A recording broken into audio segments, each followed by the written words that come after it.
The year was 2347 and Lieutenant was bored. She sat alone in the small monitoring station at the edge of the Sol system, watching her screens show nothing but empty space. Her job was simple: listen to the stars, record anything strange, report it to Earth. For 3 years, she had heard nothing but silence. Took a sip of her cold coffee and looked at the clock. 4 more hours until her shift ended. 4 more hours of nothing. She was about to close her eyes when her screen lit up with red warnings. She sat up fast, her heart beating hard. Something was coming through. A signal, strong, clear, and definitely not human. Her fingers moved quickly across the keyboard. The signal was encrypted, but the computer was already working to translate it.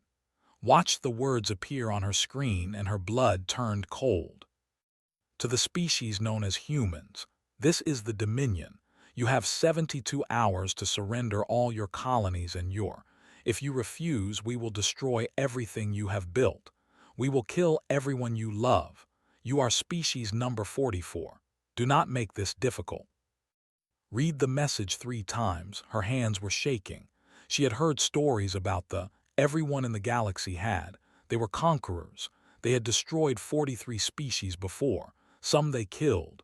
Some they made into slaves. No one had ever beaten them. And now they were coming for Earth.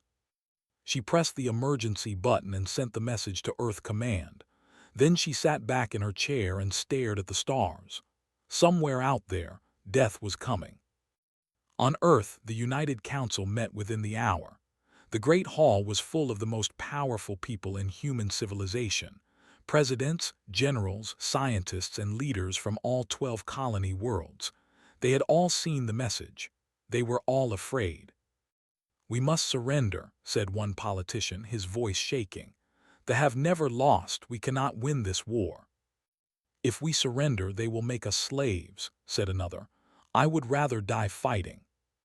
"Fighting is madness," someone shouted. "They have 3,000 warships. We have less than 200. This is not a war. This is suicide." The room exploded into argument.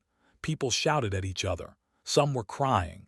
Some were angry. The fear in the room was so thick you could taste it. At the end of the long table, one man sat in silence. Admiral was 73 years old.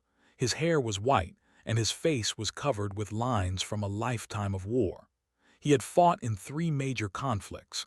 He had lost friends, soldiers, and 2 sons to the emptiness of space, but he had never lost a battle. He watched the politicians argue and said nothing. His eyes were calm. His hands were still. He looked like a man waiting for a bus, not a man facing the end of his species. Finally, the president of Earth turned to him. "Admiral, you have been silent. What do you think we should do?" The room went quiet.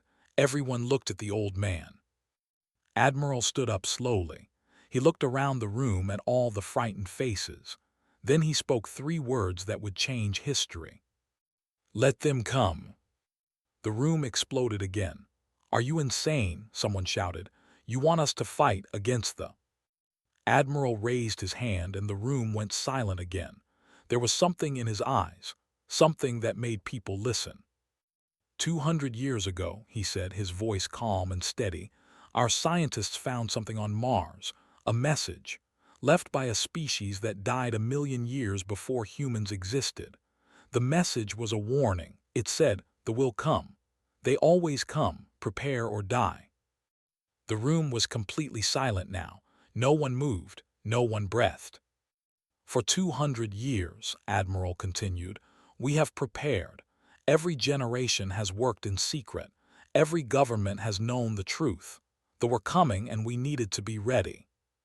He pressed a button on the table, and a hologram appeared in the center of the room. It showed the solar system, but it was different from any map they had seen before. Hidden bases appeared on moons and asteroids. Secret shipyards floated in the darkness between planets. Weapons platforms that looked like mining stations revealed their true purpose. "You think we have 200 ships," Admiral said. "We have 2,000. You think our weapons are primitive. They are not. You think we are weak. We have been pretending." The politicians stared at the hologram with their mouths open. They could not believe what they were seeing. For 200 years, we let the galaxy think we were nothing, a small species, unimportant, not worth noticing. We wanted them to think that. We needed them to think that, because one day they would come and they would underestimate us, just like they are doing now. Admiral turned off the hologram and looked at the president. They think they are coming to kill a mouse. They do not know they are walking into a trap. They do not know that the mouse has teeth. The president was pale. "Admiral, are you saying we can win?" Admiral smiled. It was not a happy smile. It was the smile of a wolf. "I am saying we have been waiting for this moment for 200 years. Every human who has ever lived since that warning has worked for this day. Our grandparents built ships in secret. Our parents trained soldiers in hidden bases. Our children grew up knowing that one day they would have to fight. And now that day is here." He walked toward the door, then stopped and looked back at the room full of frightened leaders. They have conquered 43 species. They have never lost. They think they know what war is. They are wrong. They have never fought humans. They have never faced an enemy who spent 2 centuries preparing for them. They have never met a species that would rather burn the galaxy than surrender. He opened the door. 72 hours, that is how long we have. I suggest you all go home, kiss your families, and pray, not for us. Pray for because when this is over, the galaxy will learn why the old species left that warning. They were not warning us about they were warning about us. As he walked out, Admiral pulled out his communicator and sent a message to one man. "Doctor, the greatest weapons scientist humanity had ever produced." The message was short, 4 words. "Wake up, Project Titan." Somewhere in the darkness of space, the fleet was already moving toward Earth. Overlord sat on his throne, laughing at how easy this would be.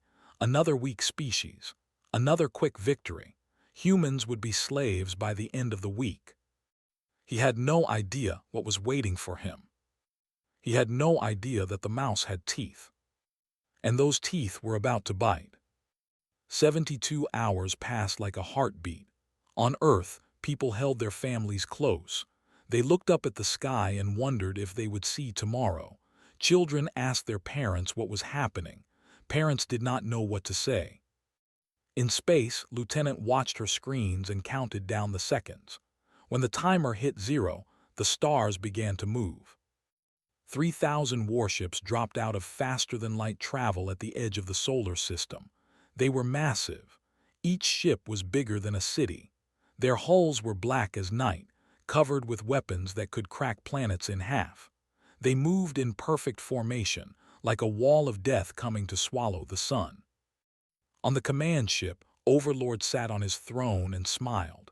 He was tall and thin, with gray skin and eyes that glowed like fire.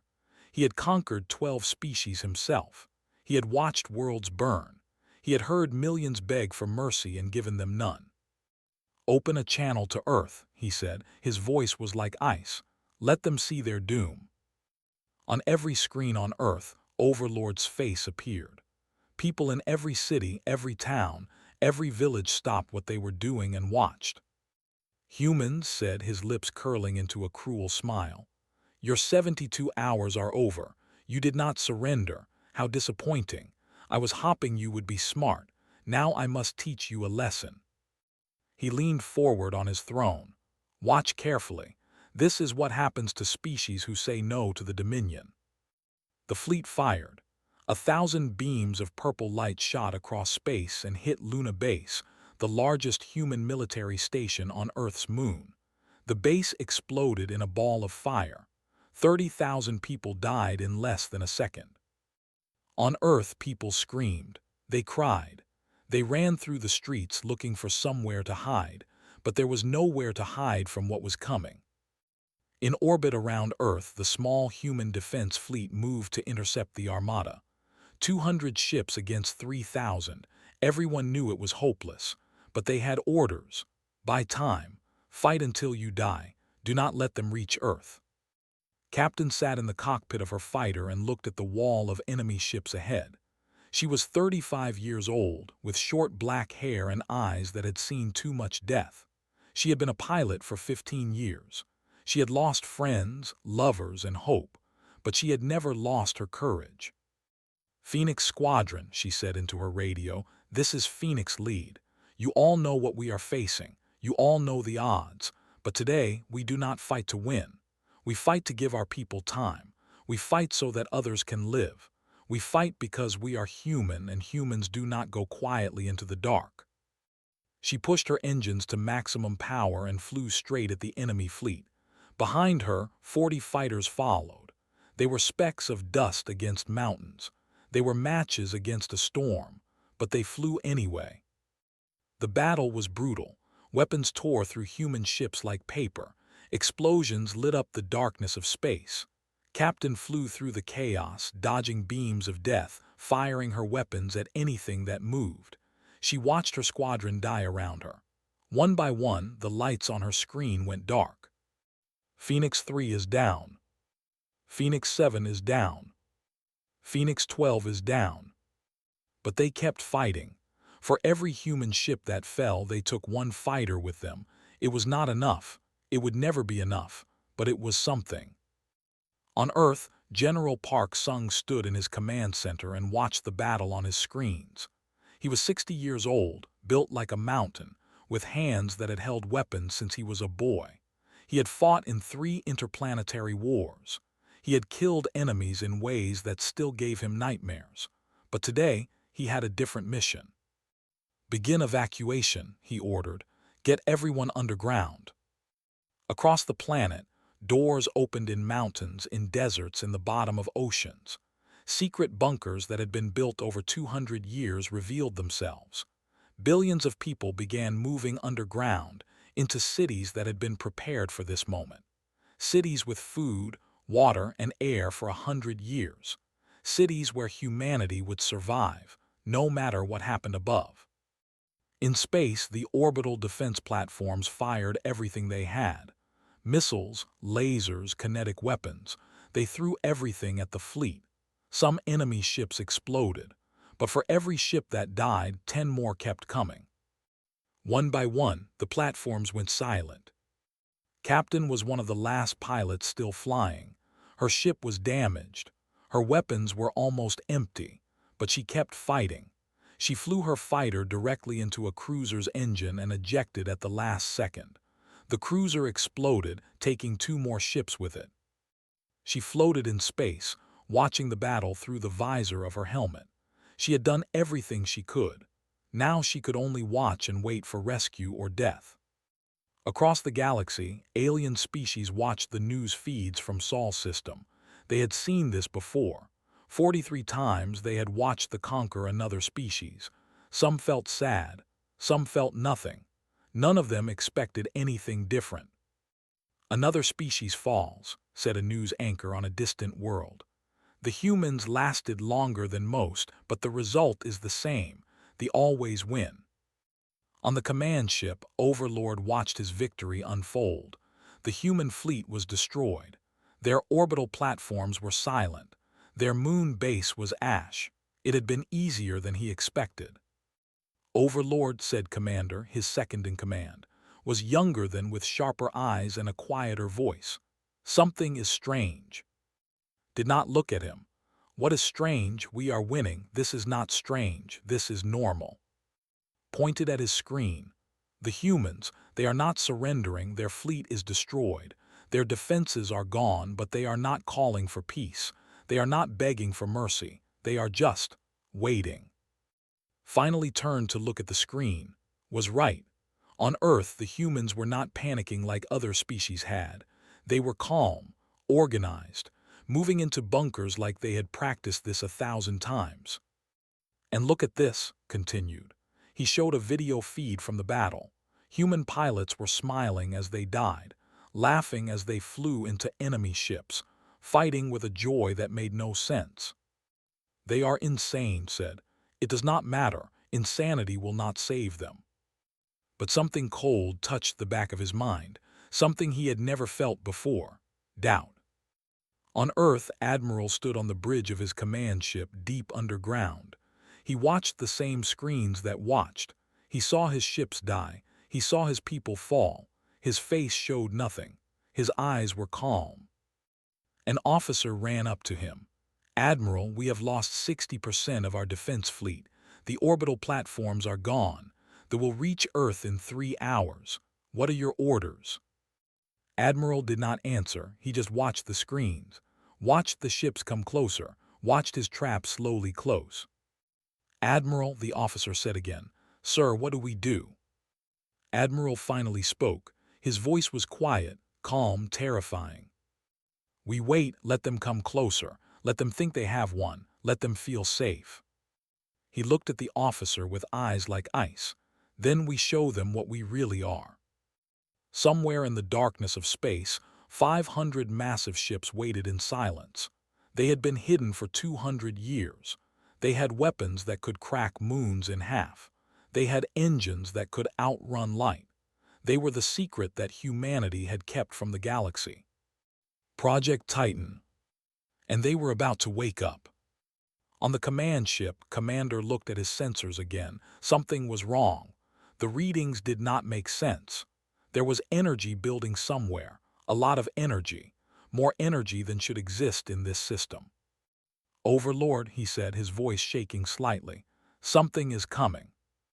Laughed, "Nothing is coming. The humans are finished. This war is over." Shook his head. "No, Overlord, I do not think it has started yet." And somewhere deep in space, lights began to turn on. 200 years ago, a young scientist named found something on Mars that would change everything. She was digging in an ancient crater when her equipment detected metal beneath the sand. Not natural metal, something built, something old, something that should not exist. It took her team 3 months to dig it out. What they found was a black box, smooth as glass, cold as ice. It had no buttons, no screens, no way to open it. But when touched it, the box spoke. Not with sound, with pictures, with feelings, with knowledge that poured directly into her mind. She saw a species that had lived 1,000,000 years ago. They were beautiful, with silver skin and eyes like stars. They had built cities that touched the clouds. They had traveled between galaxies. They had been gods. And then the came. Watched through the memories of a dead species.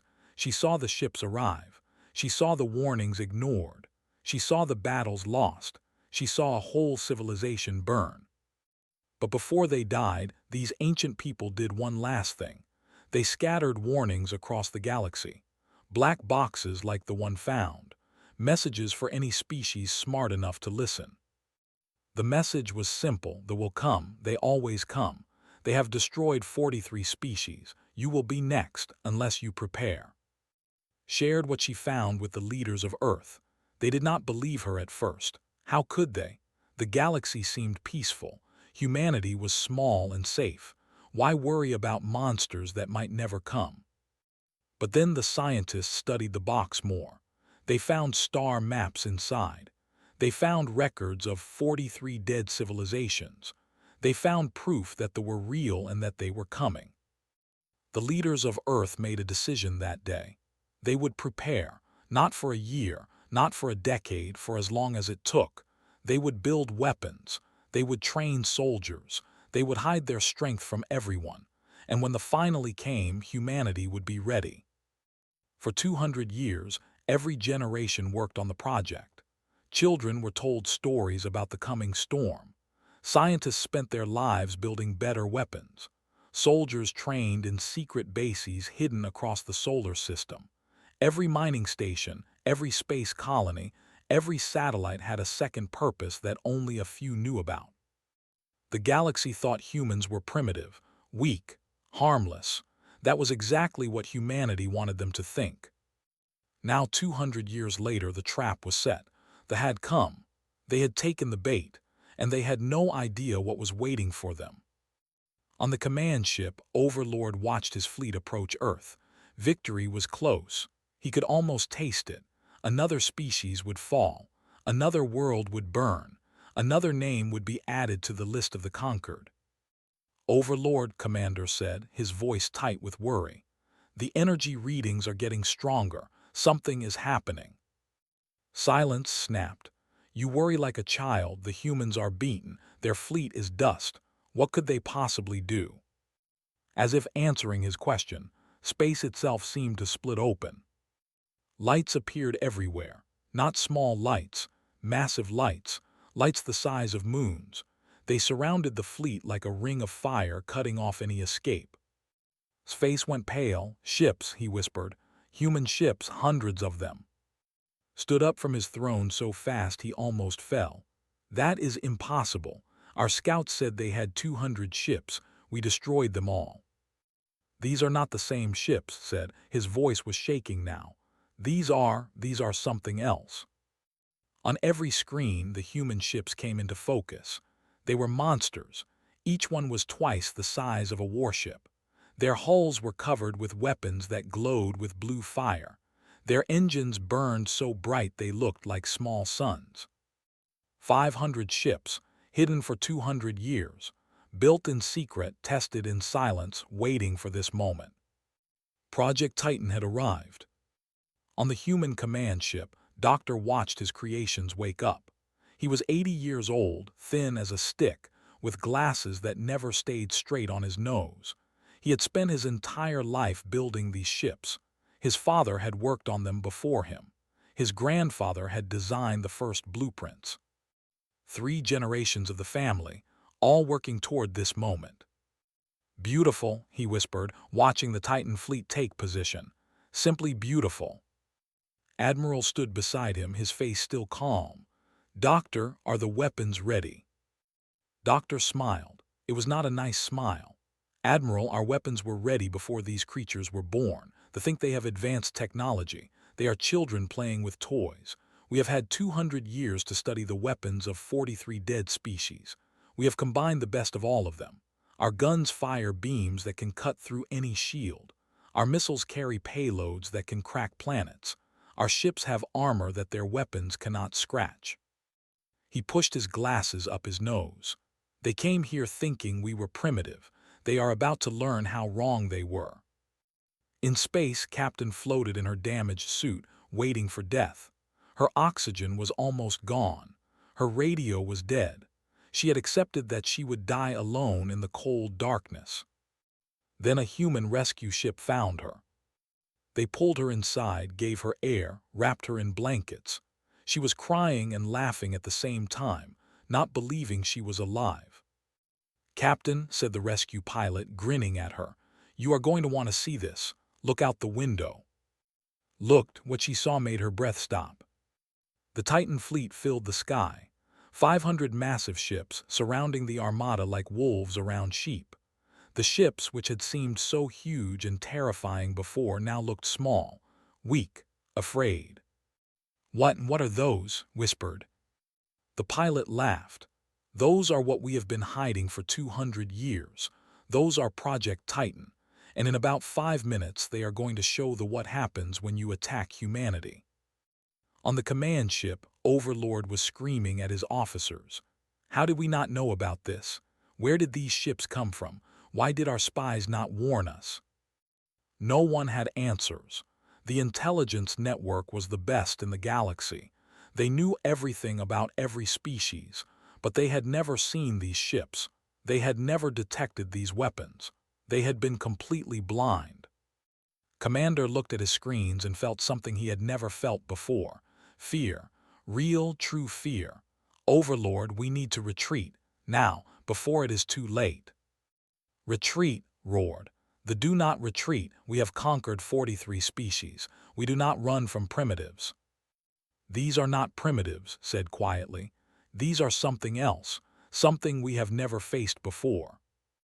On every frequency in the solar system, Admiral's voice spoke. Calm, cold, absolute.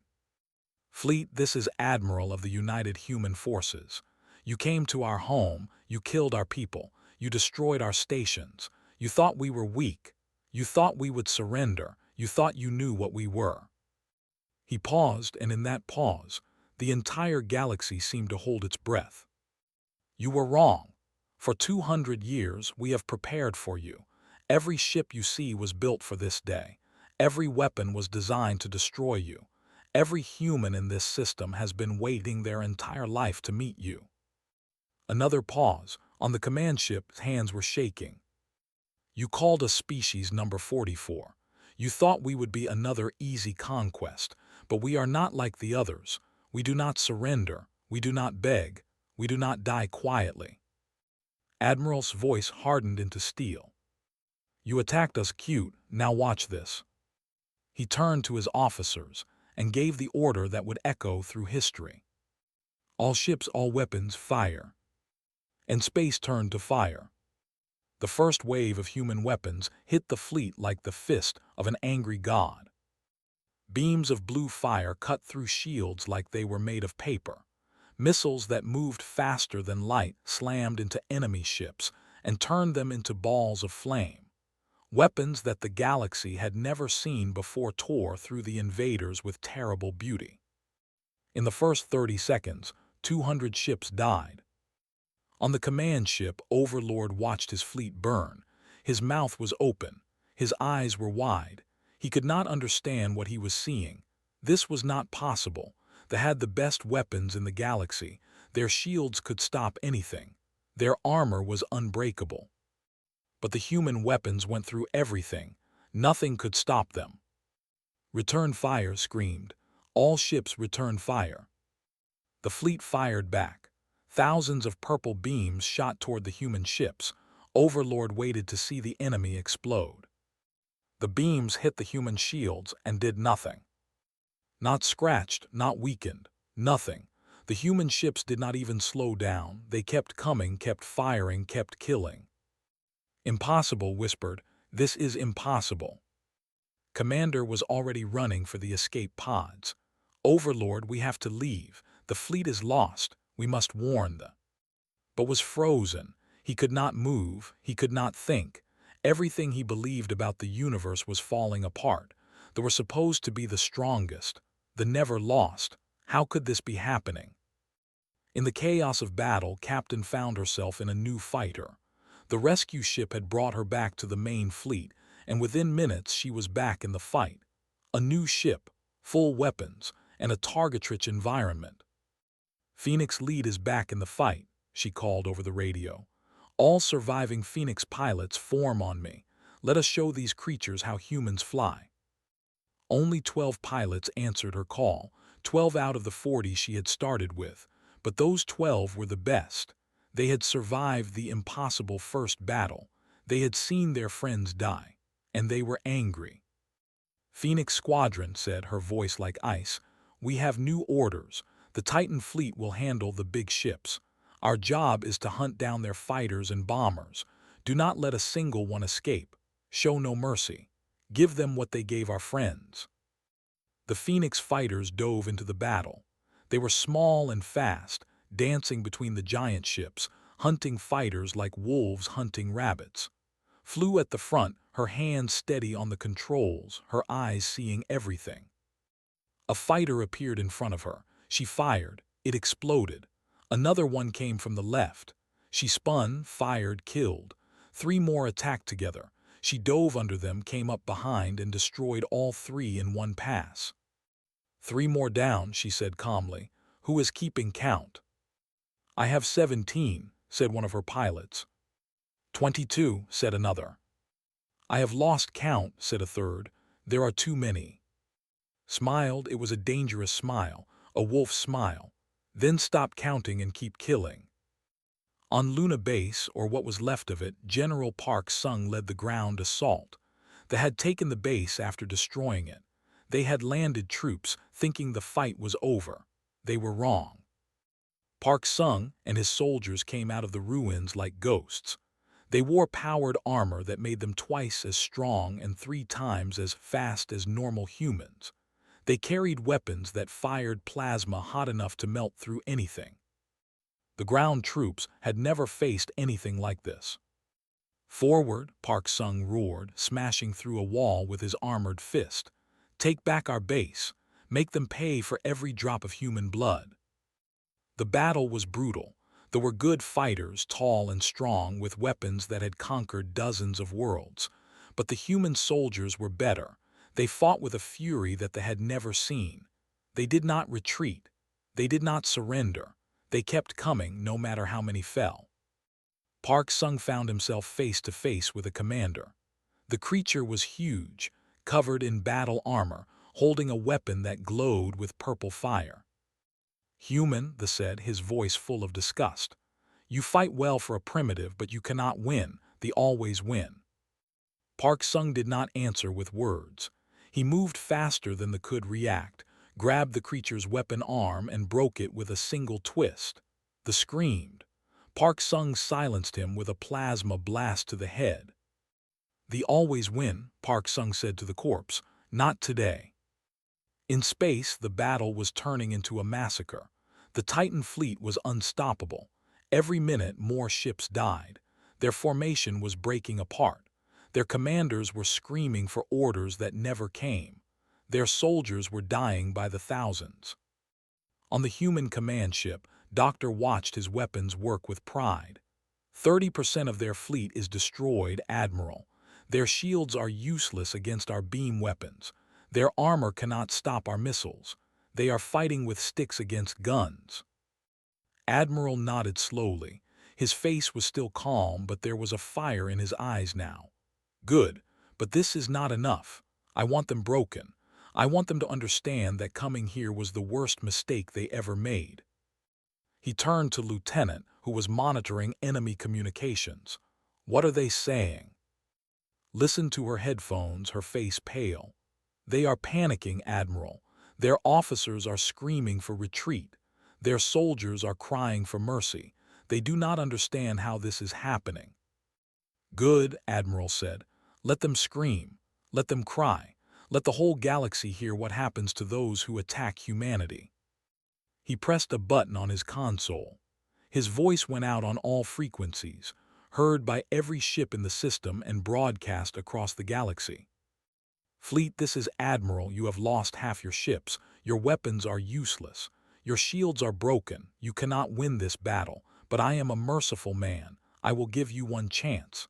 Surrender now and I will let some of you live. Refuse and I will destroy every last one of you. You have 60 seconds to decide." On the command ship, Overlord heard the message. His fleet was burning around him. His commanders were dead or dying. Everything he had built was falling apart. "Never," he said, his voice shaking with rage. "Do not surrender, not to primitives, not to anyone." Commander grabbed his arm. "Overlord, please, we have lost. There is no shame in retreat. If we stay, we all die." Turned on him with fury in his eyes. "Then we die, but we die as we do not beg like animals. Let go and step back." He looked at his overlord with something like pity. "Then you die alone. I will not throw away my life for your pride." He ran for the escape pods. Other officers followed. Within seconds was alone on his bridge, surrounded by burning screens and dying lights. In space, Admiral watched the timer count down. 60 seconds, 50, 40, 30. No surrender signal came. At 0, Admiral smiled his cold smile and said 3 words. "Phase 2 begins." Doctor entered commands into his console. Across the solar system, hidden platforms began to activate. Weapons that made the Titan fleet look like toys. The true power of humanity's preparation. "The Hammer of Dawn," Doctor said almost lovingly. 200 years in the making, the most powerful weapon in the galaxy. They thought the Titan fleet was our secret. No, the Titan fleet was just the fist. This is the knife. Orbital platforms around Earth, Mars, and Jupiter began to glow with terrible light. Energy built up in their cores, energy that had been collecting for centuries. Captain looked up from her fighter and saw the platforms activate. "What is that?" she whispered. Her radio crackled with Admiral's voice. "All human forces, clear the firing lines. The hammer falls in 30 seconds." The human fleet pulled back. The confused and broken did not understand what was happening. They tried to regroup, tried to form defensive lines. They were still trying when the sky turned white. The Hammer of Dawn fired. Beams of pure energy, each one as wide as a city, shot across space and hit the remaining fleet. Ships did not explode. They simply ceased to exist, vaporized in an instant, turned from metal and flesh into nothing but light and ash. When the light faded, less than 100 ships remained. They were running, trying to escape, trying to warn their Admiral watched them go. He could have destroyed them. The hammer could fire again, but he let them run. He wanted survivors. He wanted them to go home and tell everyone what they had seen. He wanted the galaxy to know what happened to those who attacked humanity. The news spread across the galaxy like fire. On 1,000 worlds, on 1,000,000 screens, the impossible story played out. The Dominion, conquerors of 43 species, masters of the galaxy, had been destroyed. Not defeated, destroyed. In less than 6 hours, a species that everyone had dismissed as primitive had wiped out the greatest military force the universe had ever known. And they had done it easily. Alien news anchors struggled to explain what had happened. How could a minor species beat the? How could primitive humans have weapons that powerful? Where had they been hiding this technology? No one had answers, but everyone had fear. On a dozen conquered worlds, slaves who had served for generations looked up at the sky and whispered a new word: hope. If the humans could beat the, maybe they were not unbeatable. Maybe freedom was possible. Secret messages began flowing to Earth. Species that had been conquered decades ago reached out to the humans. They offered friendship. They offered information. They offered anything if humanity would help them break free. In the Sol system, the battle was over, but the work was not finished. The human fleet moved through the wreckage of the Armada, searching for survivors. They found some. Soldiers floating in escape pods, officers hiding in damaged ships, wounded creatures waiting to die. Admiral ordered them all captured, not killed. "We are not murderers," he said when an officer questioned the order. "We are soldiers. We kill enemies who fight us. We do not slaughter those who surrender. That is what makes us different from the." Captain landed her fighter on one of the remaining cruisers. The ship was dark and broken, its engines dead, its weapons silent. But sensors showed life signs inside. Survivors. She led a team of Marines through the twisted corridors, stepping over bodies, past melted walls, through smoke that stung her eyes. They found the survivors on the bridge. 20 soldiers huddled together, holding weapons they were too afraid to use. And among them was Commander. He stood at the front of the group, his hands raised, his eyes showing something had never seen in a before: respect. "I surrender," he said in broken human language. "My soldiers surrender. We do not wish to fight anymore." Lowered her weapon but did not put it away. "Why? Your overlord said the never surrender." Laughed, but there was no joy in it. "My overlord is dead. His ship was hit by your weapon. He died screaming that we could not lose, but we lost. He was wrong, and now he is ash." He looked at with tired eyes. "I did not want this war. I told him we knew nothing about humans. I told him we should have learned more before attacking, but he did not listen. He thought you were weak. He thought victory would be easy." Shook his head. "I have fought in 12 conquests. I have seen species beg and cry and die, but I have never seen anything like what happened today. Your weapons, your ships, your soldiers. You were not hiding weakness. You were hiding strength. Why? Why did you let the galaxy think you were nothing?" Thought about the question. She thought about the 200 years of preparation, the generations of humans who had lived and died working toward this moment, the children who grew up knowing that someday they would have to fight. "Because we were waiting," she finally said. "Waiting for you to come to us, waiting for you to underestimate us, waiting for the perfect moment to show you what we really are." She stepped closer close enough to see herself reflected in his strange eyes. "They have conquered 43 species by attacking the weak and the unprepared. But humans are not weak, and we have been prepared for you since before your grandfather was born. You came to our home thinking we were prey. You found out we were predators, and now your empire will learn the same lesson. Nodded slowly. What happens to us now, to me and my soldiers? Lowered her weapon completely. You will be prisoners. You will be treated fairly. You will not be tortured or killed. That is not how humans do things. Why not? Asked, genuinely confused.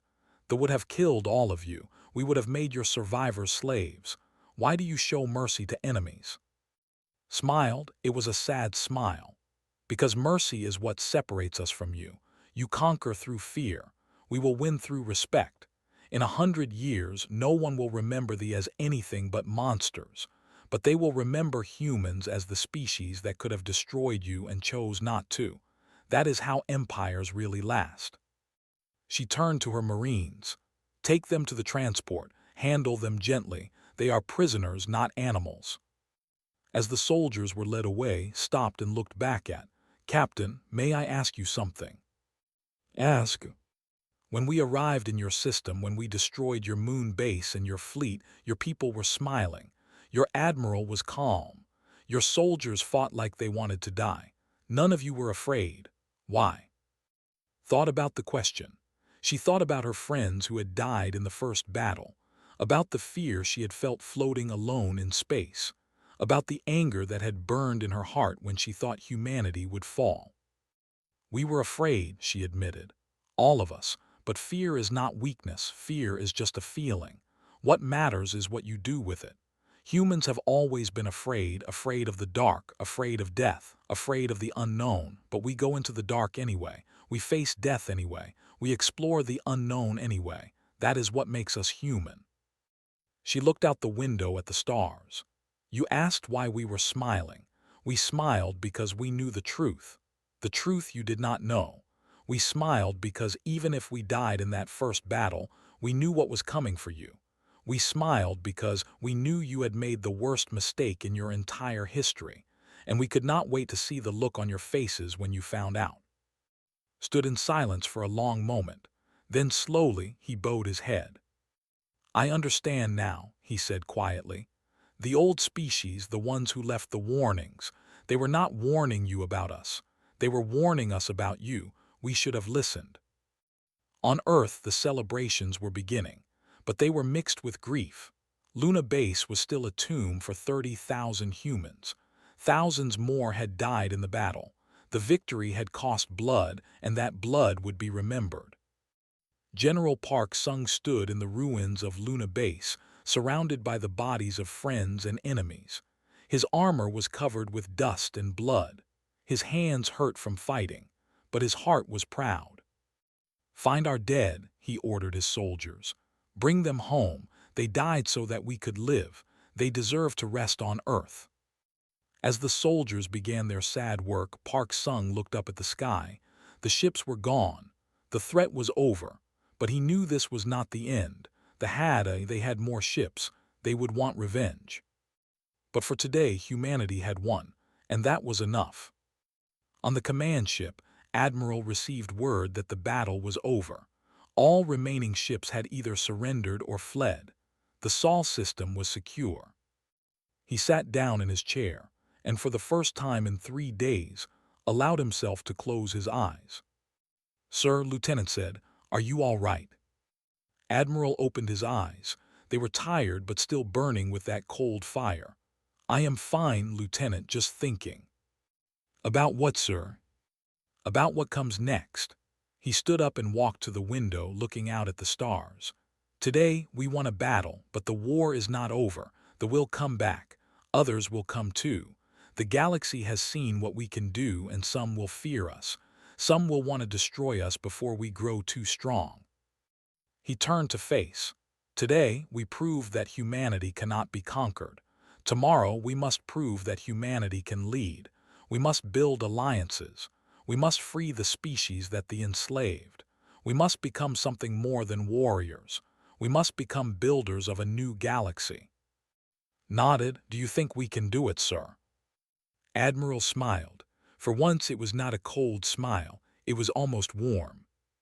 Lieutenant, we have been preparing for the impossible for 200 years. Building a new galaxy will take time, but time is something humans understand. We are patient, we are stubborn, and we never ever give up. He looked back out at the stars. They learned that lesson today. The rest of the galaxy will learn it tomorrow. Humanity is not just surviving anymore. We are rising, and nothing in this universe will stop us. The stars seemed to shine brighter, as if they agreed.